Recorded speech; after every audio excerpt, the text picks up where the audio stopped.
Starting. Hey everyone, welcome to Mixlife episode 13. We're Jennifer Jarvis is going to be with us in a minute. I'm here with Adam. We're going to be talking about candies and sweet shit today. So we got a long list of flavorings to go over, or at least a few of my favorites. Adam, say hello. Adam figured out how to do a fancy banner on his thing, and my shit is broke, so he's the cool guy today. Hello everybody, my banner's down, but let's get it going. We're gonna put it on up. Oh, you fucking, what the fuck? Now, are we the Mixlife show, or is it the Mix? Yeah, nice. Is it Mixlife show? Is there love the at the beginning? What do you think? Let's see. All right, the gang talks about. The gang gets a sweet tooth. That's what it is. How's everybody doing out there? Glad to have you guys with us. We're getting started slower today. Jen's having an internet problem, so I don't think she's going to be joining us. So for right now, it's just going to fly solo. And we dropped the link in chat, so we'll see if some of the other e-juice makers team is ready to come in and talk flavors. But today we're going to talk about candy additives and candy flavors. So let's start with some of the simple, right? So the simplest way to approach most candies is to go straight to the source. The biggest candy manufacturer out of all the flavoring companies that we use is Flavor West, right? So they have the largest number of like candy and candy additives, like that I find to be generally superior to most of their other counterparts. Like their gummy bears is better, even though it's kind of weird. Their gummy bears is better than TPA's. Their Swedish gummy is better and not harsh. But it can kind of get a little mushy sometimes, I think. Define mushy. Look, it's like like when you leave a bag of Skittles in your car in a summer day, and then you come back and eat a handful of them, and it's just kind of all mushed together. Like it's just murky, like it gets gooey almost. Yeah, for sure. So it's not bad. It's not a bad additive, but it takes a little messing around with to get to work right. I really like TPA's Swedish gummy, but it has got like the most vicious of throat hits. Even at like 1%, like it's sharp and it's brutal. The flavor is like perfect, but it's harsh. So if you're making it, have you ever seen a great gummy bear recipe? Have you ever tried one? I've made a few. I usually use Flavor West gummy bears. I don't think I have any that are public right now. There might be some.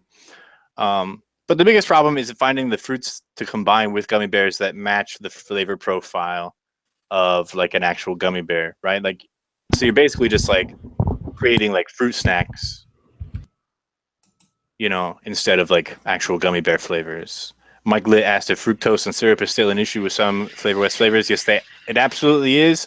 If that's a thing that concerns you, then obviously don't use Flavor West flavorings. It's a downside, we don't really know the long-term effects. I've never noticed any personal health problems, but I know that some individuals do have an issue with some of those flavorings, like causing their coils to gunk or giving them a little bit of a shortness of breath or something like that. I've never personally experienced that other than the coil gunking, but your mileage may vary. Rick, what's up? Thanks for coming on last minute. Appreciate it, bud. Yeah, no problem, man. Jennifer Jarvis is having some technical difficulties, so she wasn't unable to make it last minute. So thank you for joining up with us for the afternoon. We're talking about candy flavorings today. You got any favorites, Rick? I know you're kind of a. He's unmuting at the moment. Yeah. I'm kind of a what, man? I don't know. You're kind of you have a broad spectrum of expertise. You're the single flavor testing guy, so that's why I asked, because that's what I meant to say, but I'm really tired and it's not coming out right. For the candy flavors, I don't know. I've kind of I have some non-favorite candy flavors, and that's mostly anything that purports to be a candy base is generally a complete and total lie, with the sort of sole exception of Flavora's candy roll and then maybe Cap's jelly candy. Anything else that says candy base is just completely lying to you. You're better off building up your candy from the ground. But in terms of actual candy flavors, anything bright, sweet, and artificial, basically, and then you just throw enough texture at it, you got yourself a candy. Yeah, no, it's a pretty good approach. I have to agree. I tried some of the Real Flavors super concentrate candy bases, the candy and the taffy base both, and they're muddy and weird, and they don't taste like anything.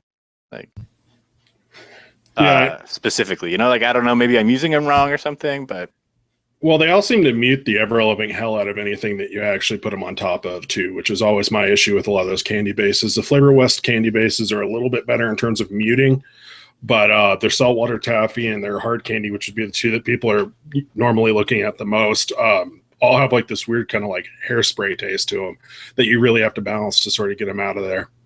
yeah, hard candy can be really challenging to use. I use it in one recipe that's like a blow pop recipe, and you actually kind of like you almost need that like sort of weird hairspray, like off chemical note to get the fruits to kind of bend the way you want them to. But you have to use it really super low, and it has to be in kind of a high percentage, like really bold flavored recipe to counterbalance that like awkwardness, or it gets really gross really fast. So what do you guys, how would you build it up from scratch, Concrete? Like if you were trying to make, say, a candy base, similar to like a gummy or something like that. So for a gummy, really that whole cap jelly candy being okay is your best friend. There's like a certain kind of like taste that like gummy bases have, and I think the jelly candy does a good job of doing that, if not necessarily emulating the texture. If you start to push it too high, it gets a little bit chemical. So I'd probably go with, I don't know, something like maybe 1.5% cap jelly candy, and then throw something at the base to really sort of thicken it and make it a little bit unctuous and give you something to kind of chew on. So, you know, you get like TPA marshmallow, TPA whipped cream. That ends up being really useful for pretty much any candy application.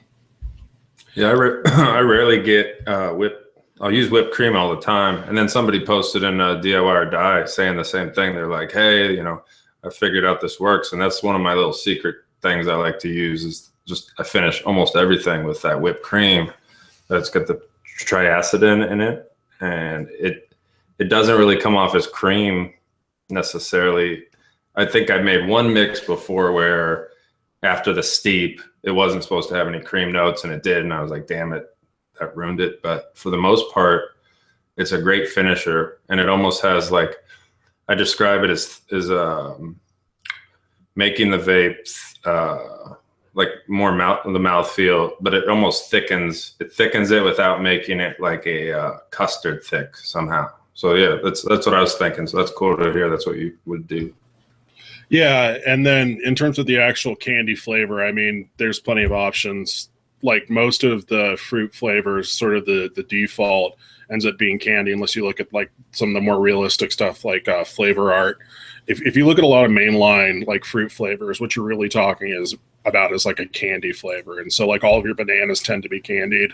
The grapes tend to be candied. You can find candy raspberry, like sweet raspberry, and then most of the strawberries and stuff are all candy flavors. It's all just, you know, finding the right flavoring, turning it up loud enough, and then letting something else do some of the textural work.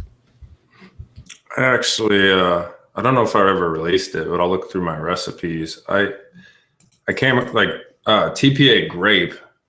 However I mixed it in that recipe tasted just like a grape pixie stick.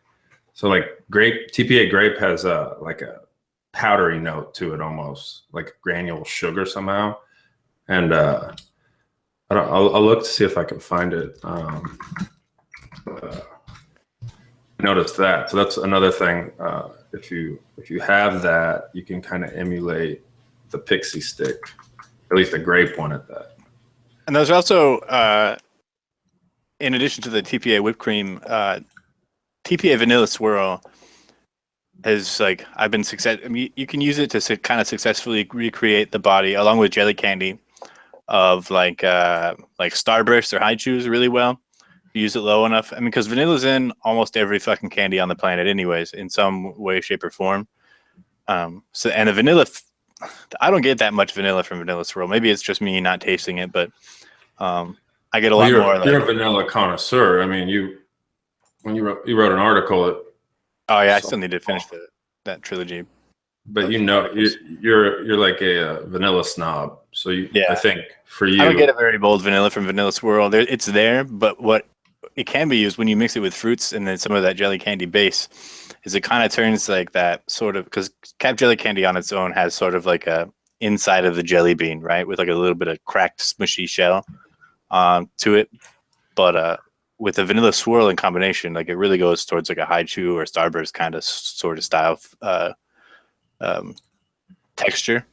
So I think that, you know, with a good semi candy fruit profile, and sometimes maybe a little sucralose if you need it, really need it, but I generally don't find myself needing too much sucralose to emulate the candy. But vanilla swirl really goes a long way in creating some of that kind of like denser hard candy, like soft candy body.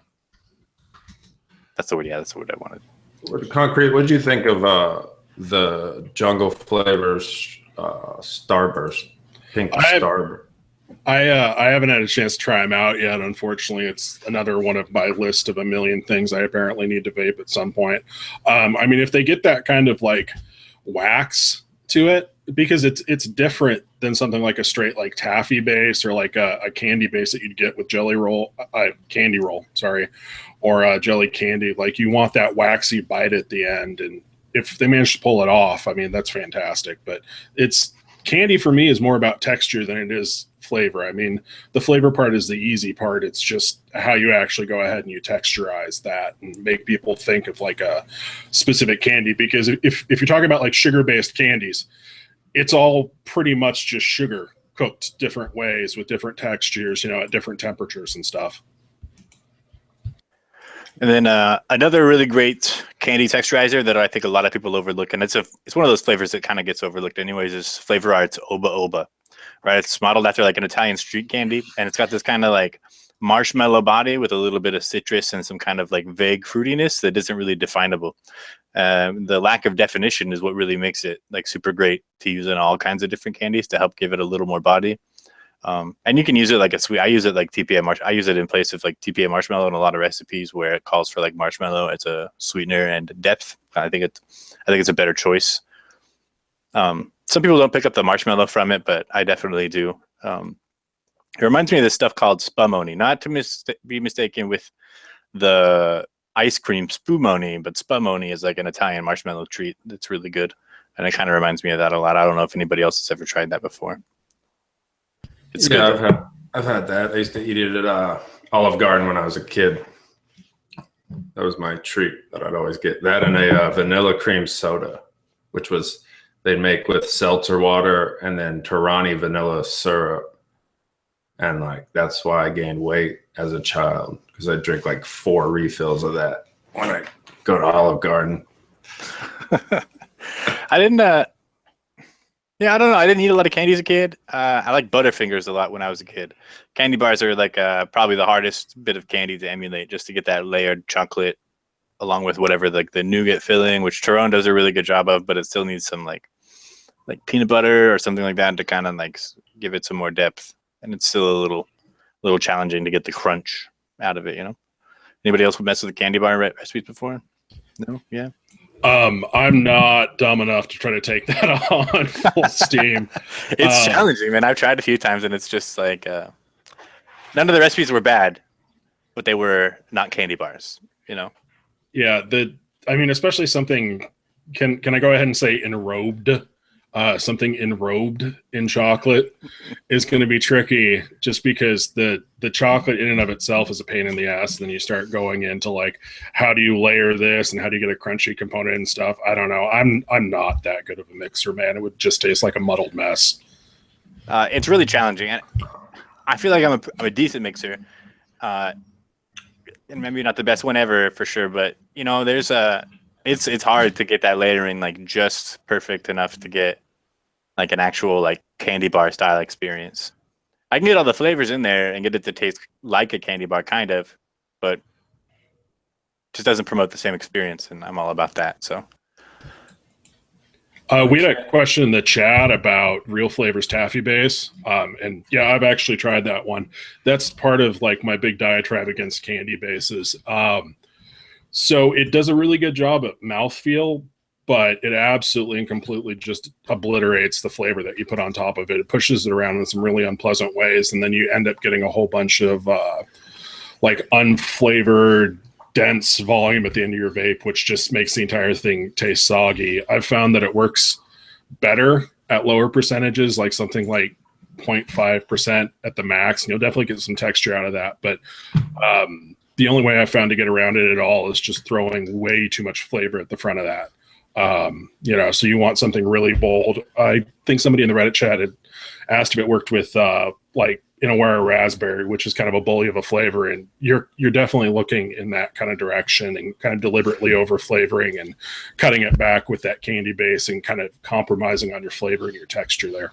But I just posted a link. I came across it when we were doing round, I think 2 for the DIY die, where it's candies. And I found this crazy link. I don't think they're right on, but it's a starting point. And someone has done a Butterfinger, an Almond Joy, a Mounds Bar, peanut butter cup, and a Snickers. And I think they're all TPA ingredients. But it's a start. You could probably start with these and work around and maybe get to where you want to go. But it was an interesting find for just someone to put them all together like that. Yeah, I'll take a look at it later. I'm not sure. Let's see. And then what percentage were you using jelly candy at for the British thing that we did? I think I used it at 3%, and that seems high, but because it was in kind of a bully recipe, right? It was like 20% recipe almost. Because I had Lorraine's watermelon and TPA strawberry.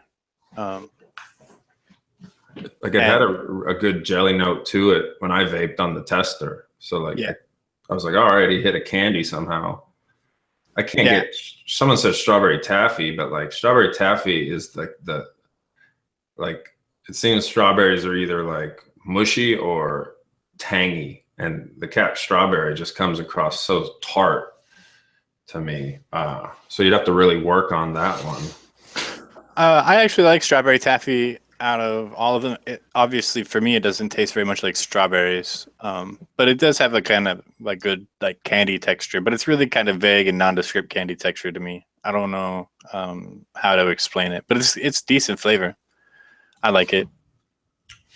I wonder if we're talking about this stuff in like 2 years, if they're going to develop new type of chemical combinations that get us there more. Because there's definitely some gaps in the candy world. I think somebody was asking us about the Runts flavor, and you jumped in and just dropped a bomb recipe. I just made that up like while I was sitting there, so I don't want to take any credit because that was just like a guesstimate, right? So the guy asked for banana Runts, and I just picked like 4 flavors that stuck out as Runts to me the most. The problem with the banana Runts and the banana recipes is that almost all of those banana flavors like fade super fast and is steep. Like banana ripe is really good, and it's got like that full on Runts flavor, and it takes over everything at first, but like but it fades really fast.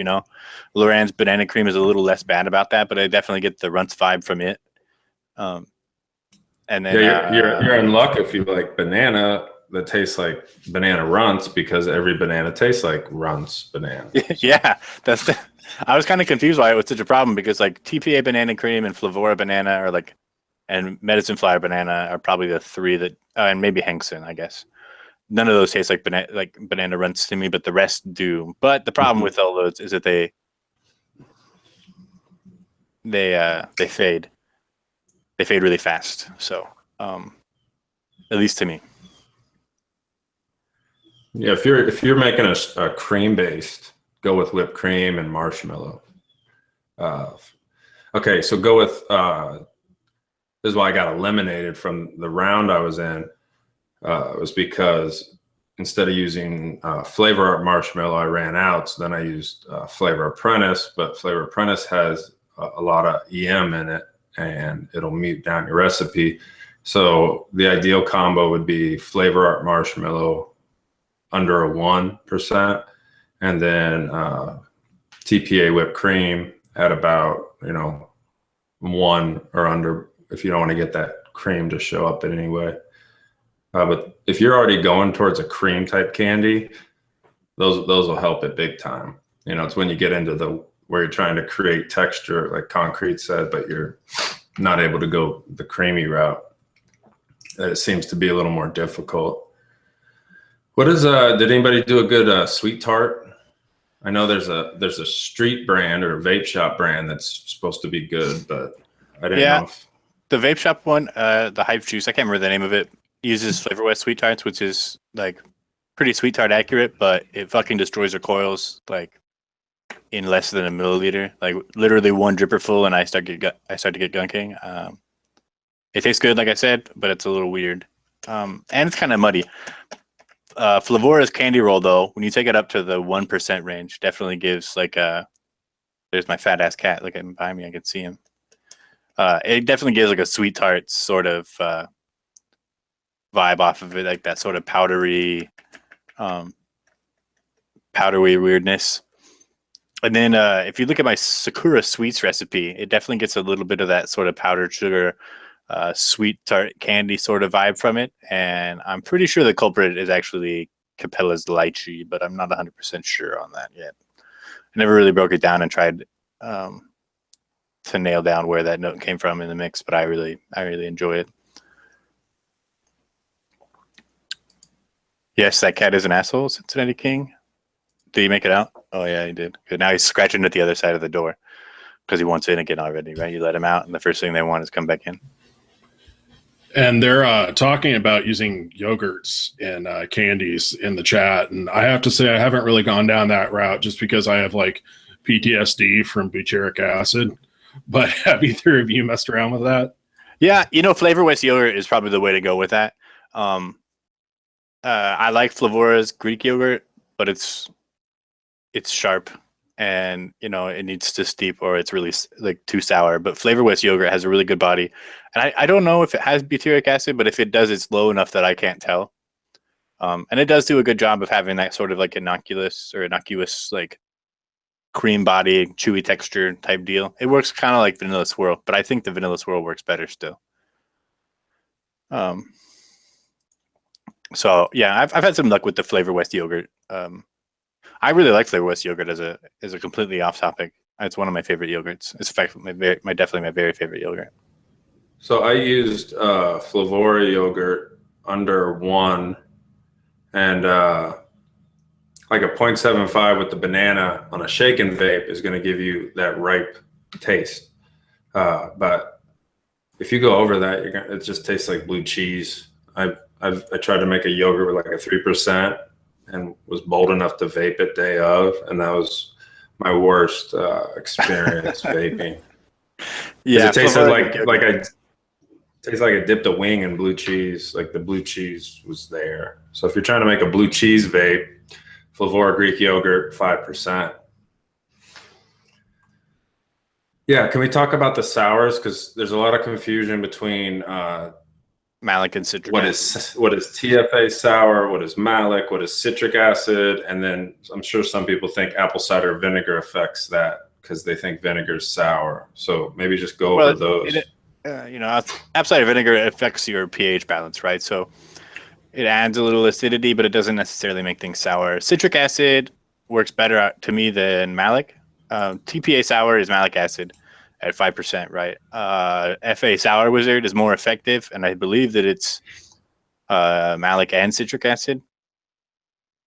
Right, Flavor Aren't Sour Wizard. I believe it's both. It works a little more effectively, but the problem with adding sour is that if you're like after like a Sour Patch Kids or like a Warhead or something that's like super duper sour, what are those Atomic Warheads, right? Those little like fucking like jawbreaker sours. Yeah, sour only has malic acid in it. Yeah, TPA sour is only malic acid. 17 to 23% of the composition. Oh, I thought it was only 5%. Well, I stand corrected on that, but it still stands to reason that's why when you use it, you need to use it super high to get that really sour flavoring, and that much malic acid mutes the fuck out of all your other flavors. So if you want a really sour vape, it's not going to taste like anything. Like that's the bottom line. I haven't found a way around it. I'm not saying it can't be done. I just I don't have the chemistry background to make it work yet. Yeah, and TFA sour, just bad for your flavor all around. I haven't messed around too much with Sour Wizard, but I was messing around with trying to find some kind of carbonation and working on like the theory that, oh, maybe carbonation's just a little bit of sour and a texture thing or whatever. So I was doing a actual like longitudinal test with like 8 different samples with different ingredients of one of my recipes. And it was absolutely terrifying, even how much 0.25 TFA sour over the course of 10 days just completely hollows out your entire flavor. So, I mean, I know that it's something that people are into, that entire Sour Patch Kid thing or whatever. It just isn't worth the trade-off in flavor for me. So in the in the chat, what'd you say? Copel said lemonade, yeah. And or Matt DGTL and Shindo were the first to say, right? Yeah, so that's good. The lemonade's a great way to give that effect. And I think that's how I found the Pixie Stick, was doing a grape lemonade, and then it just tasted like a Pixie Stick. So if you want to try that, Flavor West lemonade, and then Flavor Apprentice grape at like a 4, and then lemonade at like a 3, something like that. And that'll give you like a Pixie Stick feel. For candy flavors, I definitely prefer Lorenz lemonade because it already has that sort of like lemon head, sort of like lemon vibe to it. It doesn't. It's also one of the only lemons that doesn't fade really badly with the steep. So I think it's super good. Like I'm a big fan of Lorenz lemonade. And Flavora lemonade is actually really close to Lorenz lemonade. Like they taste really similar to me. Flavora's is obviously a lot stronger, but I think they're really similar in profile. And then Lorenz watermelon is the other like of my favorite Lorenz like candy flavorings. It's super good. Yeah, that one's great. What is candy roll concrete? Can you describe that a little more? Because you hear candy roll. My first thought when I heard the flavor was thinking Tootsie Roll, but it's different, right? Yeah, and Koppel's talked a little bit about it, but at lower percentages, it kind of has a texture like the inside of like one of those big, like with jelly beans, you can go ahead and you can get like the really nice Cadillac jelly beans, like the Jelly Belly ones that have that kind of like nice, chewy, juicy texture. Candy roll at like 0.25 or 0.5% for me is more like the inside of one of those like big, vaguely misshapen Brock's or Brax, however you say that, jelly beans that you get in your Easter basket and you really don't want it. It has like kind of that powdery note, but also a little bit of like body to it. If you start to crank it up, though, you really quickly run into something pretty dead on for like a sweet tart kind of flavor, that like generic tart fruitiness and then like a drier, chalky body.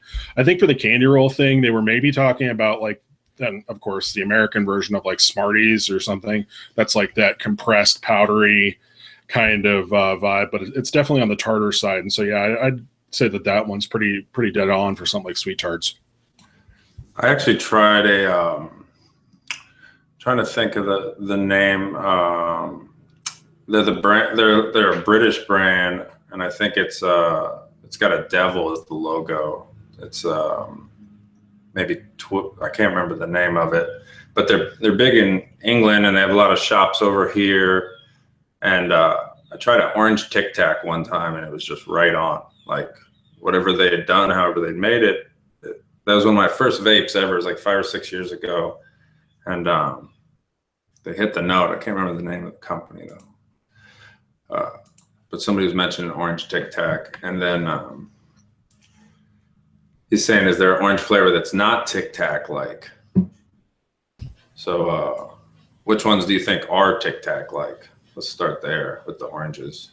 You know, I've been really disappointed overall. I've been on an orange journey for like a year now, trying to nail down an orange juice. So I've tried almost every orange on the market to get there. And I don't think really any of them are very Tic Tac like. Not off the top of my head anyways. Cap Sweet Tangerine definitely has a lot of that kind of body for me. I don't know if I wanted to go for an orange Tic Tac, that's probably where I'd start. You're probably right. Yeah, that's right. Totally Wicked is the brand. Oh, right. Yeah, I saw some of their stuff recently. And I was really impressed with the Tic Tac. It was right on. Rory, Too Tall, if you can get a chance to try Totally Wicked's Tic Tac. They did it right. Wayne Walker's in the chat. What's up, Wayne? DIY or die for life. Oh shit, son. Right on. So yeah, I don't know about orange Tic Tacs. Orange candies are kind of hard to nail down to begin with. I mean, I usually reach for like Flavor Arts Mandarin to start with anytime I work with anything orange. It's been kind of a mainstay. It's one of the few like orange flavors that I can work with and move around and not get any nasty throat hit. Flavor West Blood Orange, I can see maybe kind of working in a candy if you keep it low and you don't mind shaking your bottle like every fucking day 5 times to deal with separation. I get bad separation every time. Sweet Tangerine is probably a good choice. I haven't tried it in like a year, so I mean my experience is pretty dated.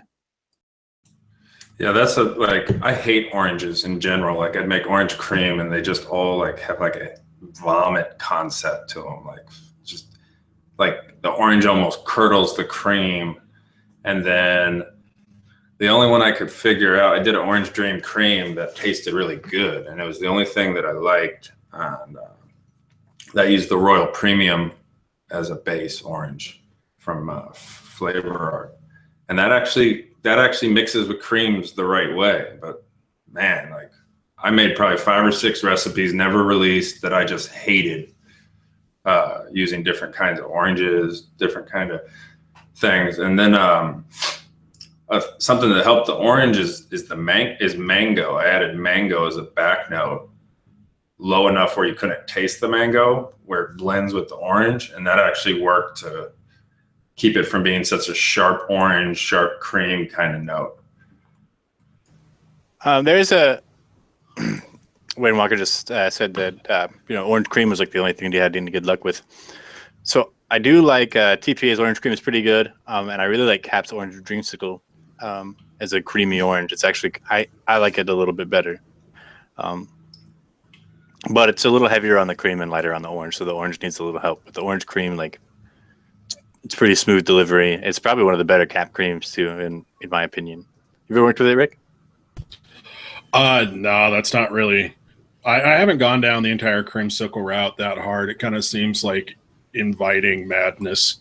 I don't know, balancing all that. I'm sure there's good recipes out there. I haven't tried Adam's Orange Dream Bar yet, but yeah, it's not really a big priority for me.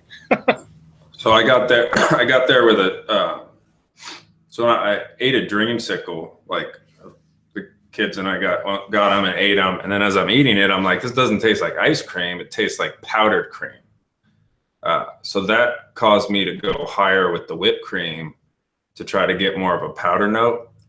And then the balance that I found was Oba Oba, Orange Mandarin, Flavor Apprentice, Philippine Mango Flavor Apprentice, and then Royal Orange Juice Flavor Art.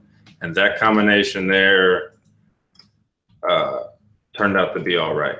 So that was kind of the only one out of like 5 or 6 different, I mean, not revisions, completely different types of mixes that I could not get anywhere close. And that turned out to be the closest. So if anybody wants to play with that, I'll post a little, what you could call like the orange stone concept.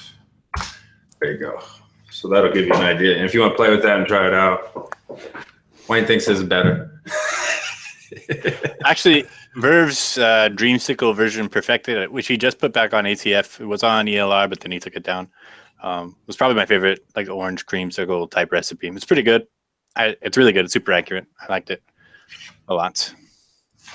Yeah, it's tough. It's like a advanced mixer project, the orange cream.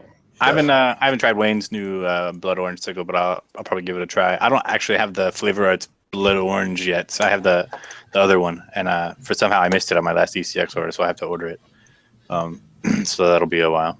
So I'll ask Wayne this. What do you think of Liquid Barn? Because I know they're a sponsor or whatever, but like Dole City Flavors just got like the whole line in, and we were talking privately about it. Are there any favorites that you think are must-haves? Are they some worth getting, some not, things like that? And we were just wondering about that because I don't think we've messed with them too much. Yeah, the only liquid bar flavors I have is the pink lemonade and vanilla bean ice cream. The vanilla ice cream is really good, and the pink lemonade is pretty solid as a standalone. But I haven't found very many uses for it outside of that. Yeah, And then I just picked up the vanilla bean ice cream too. I'm kind of looking for a vanilla bean ice cream. TFA has gone really hard black pepper on me lately, and I'm not a huge fan of Cap, so I picked up the Flavor West and the liquid bar, and I want to compare those. Yeah, I get pepper all day from the vanilla bean ice cream. So like I won't even use it over like 3 because then that's all I taste. I haven't tried the liquid bars in a mix yet, so I have heard from others that sometimes they don't work well with other traditional brand concentrates, but I don't know if there's any merit to that claim or not. They got a rainbow sherbet that looks good. I know that white chocolate peppermint's supposed to be good, and that's for sale now in Bull City. So if you guys are hooked on that, you can get more if you ran out of your awesome box version of it. They have a root beer that I think, Chris, you'd like to play with, I'm sure. Yeah, I'm a big fan of root beers. I like root beers a lot. I like Flavor West root beer as a candy note also because it's like a spot on root beer barrel. It doesn't really emulate the beverage very well, but it is a really sweet like root beer barrel candy type root beer. And orange cream. So if you don't know, Flavor Apprentice redid their orange cream bar and they just re-released that. And they add blood orange to the ingredients. So the revision, because I went into the spec sheets to see like, well, what's the difference between the two? And the newer version has a blood orange, flavor molecule in it that the first one does not. So that might be something to think about too if you guys are on the orange cream quest. It didn't work with the orange cream that I was trying. I tried to use it, but it just didn't work for me. But if you're working on something, there are now 2 versions of orange cream bar available. I think you're about to say something there. Okay, now that I figured out how to successfully click a button, I was also going to give a shout out to Flavor West root beer. That's actually one of the flavors that I use for like my candy texturizer tests. So if I'm going back and I'm testing something that's like Real Flavors Taffy base or one of the Flavor West candy bases, my usual procedure is I go ahead and use some Holy Vanilla at a lower percentage, some Flavor West root beer at a medium percentage, and then OS DIY Blue Raspberry Slush actually at a higher percentage just to kind of feel out those candy texturizers and bases. Flavor West root beer, yeah, does the root beer barrel thing really well, but it's also a pretty good gauge of how a candy texturizer is going to work with some of the sharper notes. With a lot of the candy bases, when you go ahead and you add Flavor West root beer, the first thing it does is it basically just pushes all that sassafras and wintergreen and spice and everything just like right up to the front of the base. And so you'll sort of instantly know whether or not you can actually sort of suspend any more interesting flavors in it or if it's just going to push everything around. Somebody brought up a blue raspberry quest, and I was on that about 2 months ago, and so where is it? I just got a blue raspberry from DIY Flavor Shack. It's part of their flavors array series, which is like, I guess they're aimed more at like kind of being complete recipes. So I have their flavors array blue raspberry flavoring right here. It's pretty good. It's really probably the most authentic, like straight blue raspberry. It's really bold, a little bit of candy-ish. It kind of reminds me of like a blue raspberry version with the same texture as like Flavora's blueberry, right? So it's got that same kind of like candy body, like a hard candy, semi-hard candy like kind of body. It's really good, super good. It's a little on the pricier side for the potency, but it is really delicious. So there's that. And then Flavor West and Flavor Apprentice kind of seem to be similar, like they're the same flavor or close to it. They both start chemical, so you have to steep those. So normally you want to be steeping a shake and vape type of thing. Like you think blue raspberry, I don't need to steep that. In this case with these, you do. So you want to give it like a week, and then all those chemical notes kind of fade away and it softens up the right way. OS DIY blue raspberry. It's good. I like to use it at like a 6 to 8 range instead of like 12 to 20 like most people do. And then you can add some blue raspberry cotton candy to that, things like that. So there's a way to get it to come around. I can't remember who put the recipe up, but there's a good blue raspberry slush that uses the blueberry, like you said. And that's the kind of thing, when you're making a new recipe, you start to think well, what the hell is this thing? And what is blue raspberry? It's strange. So you have to kind of try to dissect, well, what does it come across as most of the time? And blueberry works to add to that. But it's just one of those strange flavors that, it doesn't exist. And shout out to the guy that was in a flavor lab somewhere that made a blue raspberry. Yeah, and I saw in chat, Too Tall was shouting out Blue Moon Ice Cream by Real Flavors. He's specifically going for the VG portion, the VG version of it. But yeah, I could see that working as a blue raspberry. I don't know. When I tried the super concentrate version, I mostly got something a lot like Flavor West blueberry with a whole bunch of marshmallow underneath instead of an ice cream base. But I think if you manage to sort of moisten that up a little bit, you could probably pull it down into a blue raspberry slush. It mixes I think Dave had the idea originally, but it mixes fairly well with the OS DIY blue raspberry slush too. It definitely helps on the mouthfeel on that. And remember to add culotta, because a lot of your effect you're getting is cold. So cold is a big key of the blue raspberry, because you don't ever have a warm blue raspberry. It's always in an icy, or I guess candy. Sometimes they do it, but even those don't really translate the same as a slushy would. The slushy seems to have, when we think blue raspberry, I think like a Slurpee myself. So when I'm thinking of that, I'm thinking of cold. So when you're mixing for people, they're probably thinking of cold too. Or if you're mixing for yourself, you probably are looking for a cold feeling. So culotta is something you want to add to that. I don't fuck with culotta too much. I don't know. There's something that's off to me about it that just I don't enjoy very often. I'd rather use menthol to get a cooling effect. Well, what do you use it at? What's your percentages? Even at 0.1%, it's just kind of offensive and weird chemically. Yeah, I think I used it at two or something when I started, and I was like, oh, this shit's antifreeze. It's the same type of feel as pouring antifreeze on your hand and freezing it and shit. It really comes across oh, okay. And then the Brits are vaping WS-23. Is that what it is? 23, I think. And that's supposed to be colder than culotta. And then, the guys at Chefs will dose a mix with super strong cold. And then they prank each other by hitting this freezing cold vape. So the WS-23 actually doesn't have that same off-putting taste as culotta. Not to me. It's all right, but I haven't found very many applications where I really feel I need an ice cold vape. If I need something cooling, I'd usually just reach for menthol. How'd you get a hold of it? Did you order I just ordered it from England? Yeah. Yeah. So yeah, if you are a culotta fan, or you like the cold additives. Holy shit! Wow. Cat fight. Yeah, I'll be right back. Hang on. It's bad when he goes offline. Yeah, shit just went down. Shit just went down. He's like, oh my God, the cat killed something again.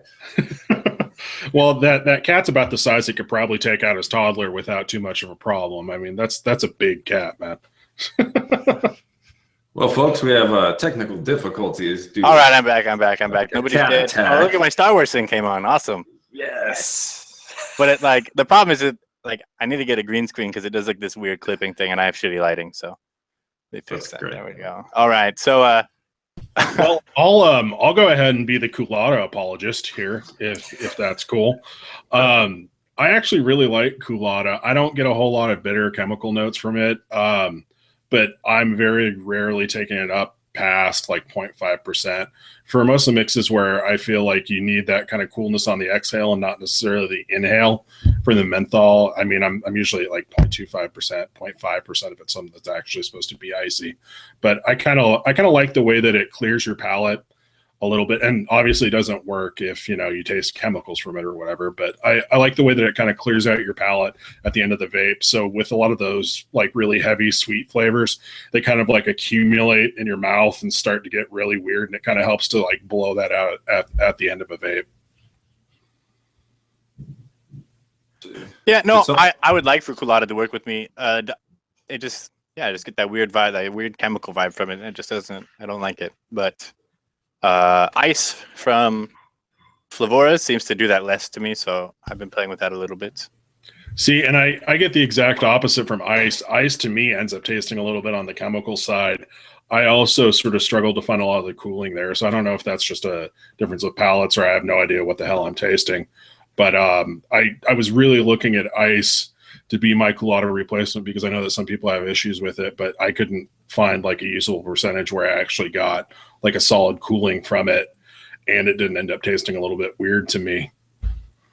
Have you guys ever seen a quality mint recipe that's not like a cream, but just like a blend of mints, like peppermint, spearmint type of thing with the menthol? Because I used to smoke menthol back in the day, and I'd probably enjoy a quality one. Anyone in the chat or you guys, if you come across something that's just amazing.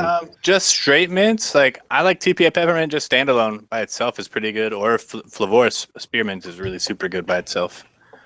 But the thing with mints is that you can't really like, you can try to layer them and maybe get like a different effect, but sometimes it just doesn't work out very well. Mint is a really good additive to another recipe if you're having like you want to do like a strawberry mint or watermelon mint or something traditional like that. All those work out really well, but there aren't very many standalone mints. Shout out to Inawera Natural Mint, though. I think if I had to pick one mint to use from now on, Inawera's Natural Mint's definitely my go-to. It's on the peppermint side of things, but it isn't sort of overwhelmingly peppermint. Like you actually get a little bit of body to it. I don't know. I could swear I taste some spearmint in there, but that could all just be mental.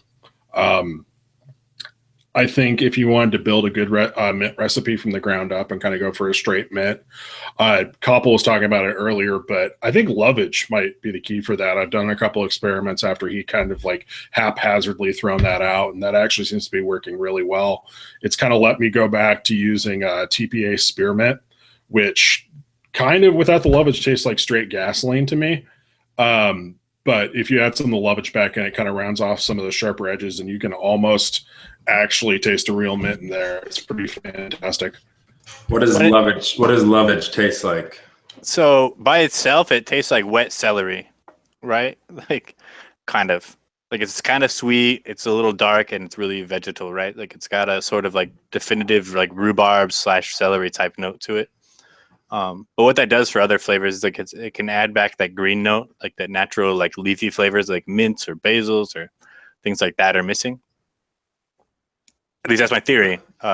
Rick, you've done the work, so you have the actual like physical experience.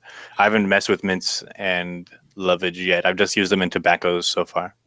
Yeah, and I think it does a lot of what it does for tobaccos in the mints. It just kind of lets you throw enough at the mix that you can get some actual flavor out of it without it just being like a big harsh mess. It kind of rounds off the corners so you can get more of the flavor as opposed to, either with the tobacco, just the tobacco and like weird smoky notes, or with the mint, instead of just getting the menthol, you can actually throw enough flavor in it that you start to taste the flavor underneath all that menthol. And it's really handy, actually. Yeah, it does a really good of kind of like drawing it back so that you can like intentionally over flavor in ways that you wouldn't normally traditionally do, and then lovage just like pulls it back into the reign of like reasonable flavoring, because it like I don't know, just tones everything down just enough, adds just like a wet, like juicy, like kind of background to it, so it's a little more manageable. Yeah, and somebody in the chat asked for a starting percentage for lovage. Start off with like maybe 0.25%. The thing with lovage, it's a pain in the ass to mix with just because it's so thick. So I usually have to add some lovage and then add some PG on top of the lovage and shake the ever-loving fuck out of it. And then add the rest of my ingredients. No, I agree. I actually diluted my lovage so that I can use it more reasonably. But Yeah, 0.25 is probably like on the high end for me. Any higher than that, and I start getting those kind of weird celery notes to it. Even like some people that are doing like vaping the Hinterlander, I got a few reviews back or a few messages saying that they could pick some of that green celery note in the background to it, which wasn't intentional, but they were using like a mouth to lung like optimal flavor device, which I didn't test it on. So they're reporting that they're picking that vegetal note, and it's at 0.25 in that recipe. So I think 0.25 might be the high end for that. Maybe just start at like one drop of 30 ml and go from there. Yeah, you're probably right. I just kind of have, I just like that weird green note. I suppose I should make sure that people get that. No, I definitely do. I really appreciate the green note to it. Like it adds like a kind of freshness to everything that I think is really kind of uplifting, but it might not be for everybody. So, okay, so when there's a flavor like these that are super strong, people talk about doing a dilution. Can either of you explain kind of how one would do a dilution of a flavor and how that works, kind of? it's really simple. You just take one milliliter, 1 ml of your flavoring, and put it in a 10 ml bottle, and then fill it with PG. Shake the fuck out of it and let it sit for a few days, so that it homogenizes and all that good stuff. And then use that at instead of like mixing lovage at 0.1%, you can use your 10% dilution at 0.5%. So you're getting in under that 0.15 margin, and it's not as hard to manage. And I've heard that done with Joy. That's another one I've heard people use that at, and you get more of the funnel cake note without all the beer bready note, I think. And I think there's some others I've heard people using that at. So if you guys are finding you have a flavor and you're like, damn, I wish I could just get lower with this, but I'm doing one drop, like these mint flavors. One of them people are mentioning in Aware eucalyptus with mint. And that's a great flavor. It tastes like tea tree oil to me, though. Like having used tea tree oil, it's a 1-for-1 as far as I'm concerned, because that's what eucalyptus is.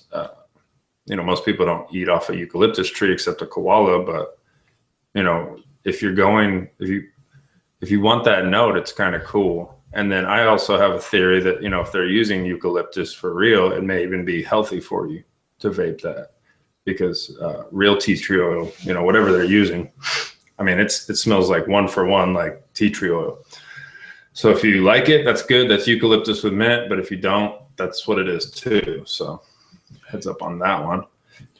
So that's how you do a dilution. So if you guys are trying to get low, that's split it down and do that, and it'll give you a better palate range to work with versus just being stuck at, well, I can't go any lower because one drop equals so and so.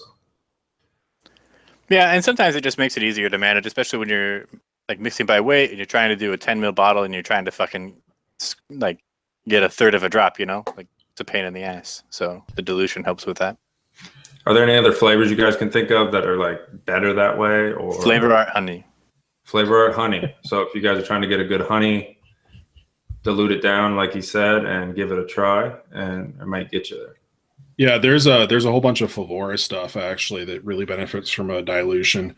Like on the honey train, I really like their honeybee, but that's a good one with the dilution. Their clove is fantastic, but a dilution is pretty much necessary.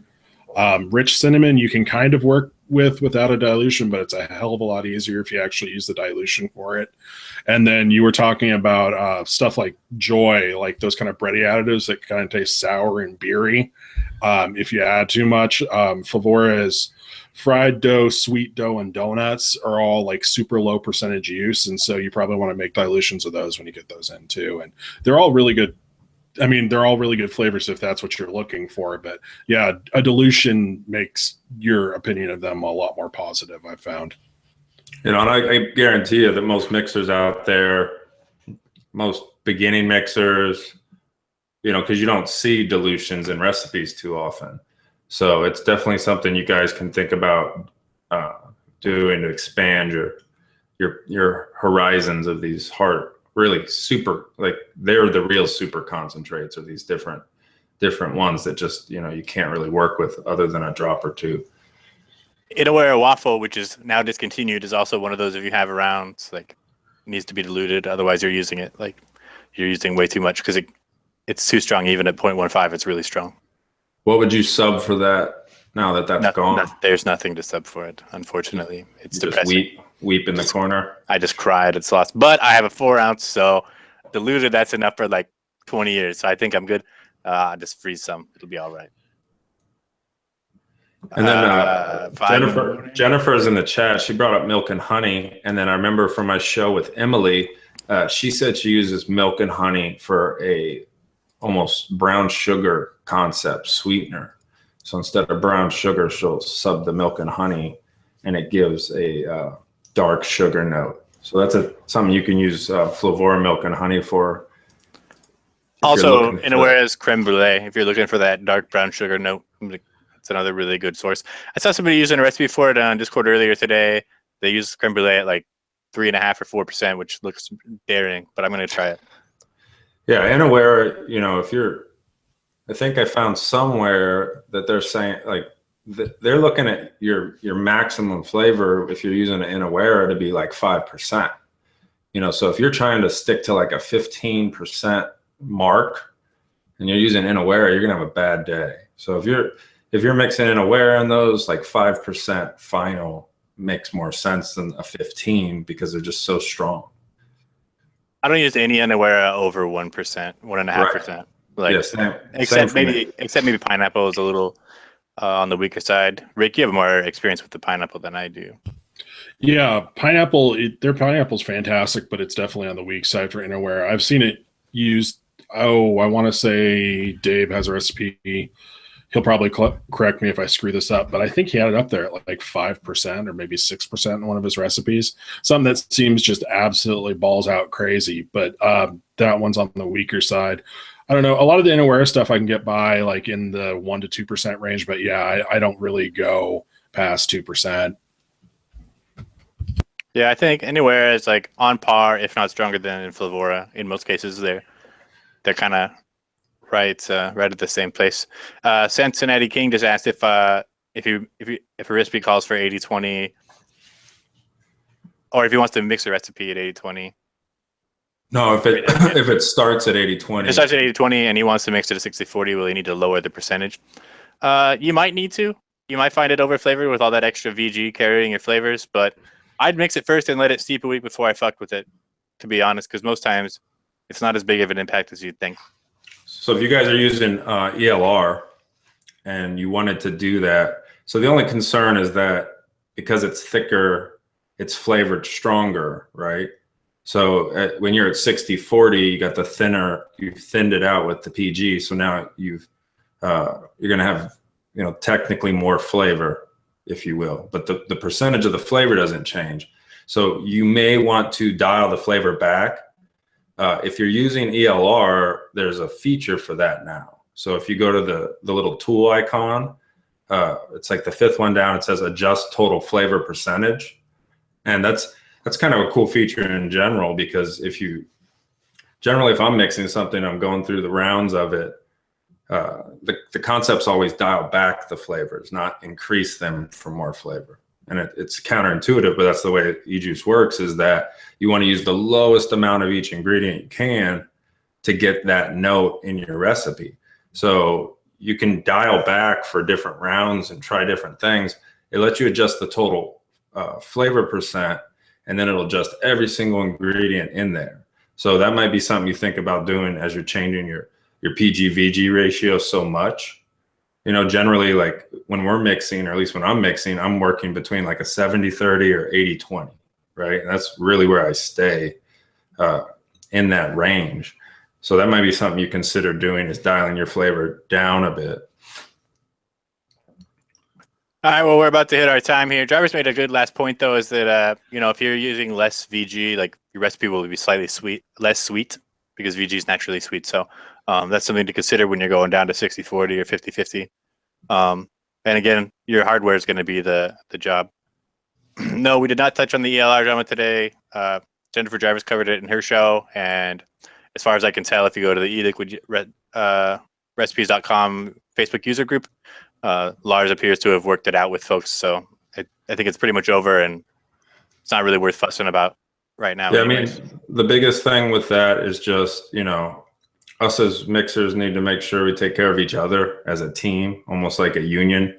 And then just if something's out of line, call people on it, and then you go from there.